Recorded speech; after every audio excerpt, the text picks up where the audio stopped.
Hey tech fans! We've got a major update for you today. Leaked benchmark speeds reveal the A18 and A18 Pro chips are packing some serious power, and we're expecting to see them in the upcoming iPhone 16 series, including the Pro and Pro Max models. As you know, Apple's Pro iPhones always get the latest and greatest A-series chips. Last year's iPhone 15 Pro and Pro Max had the A17 Pro, while the standard iPhone 15 got the A16 chip from the previous year's iPhone 14 Pro and Pro Max. But this year, we're seeing a different story with the A18 and A18 Pro. And we've got the benchmark numbers to prove it. Check out these results. The A18 Pro is showing some serious gains in both multi-core and single-core performance compared to the A17 Pro. The single-core speed of the A18 Pro is impressive, but I've got some reservations. With a score of 3,570, it's slightly lower than the M4's 3683. However, the multi-core performance is where things get exciting.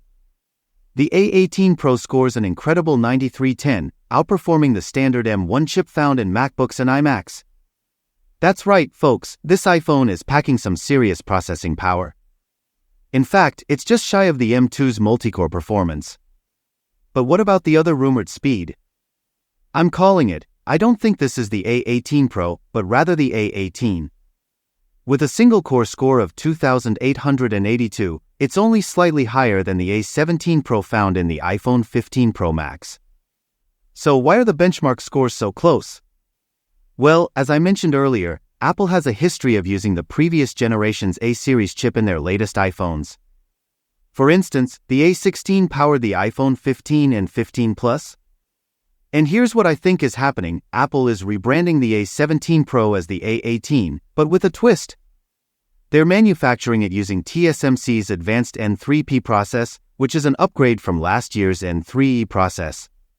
That's why we're seeing a slight boost in performance between the A17 Pro and this A18 Pro, which I believe is actually the A18. And let me tell you, it's mind-blowing to think that even the standard A18 is outperforming the previous generation's Pro model.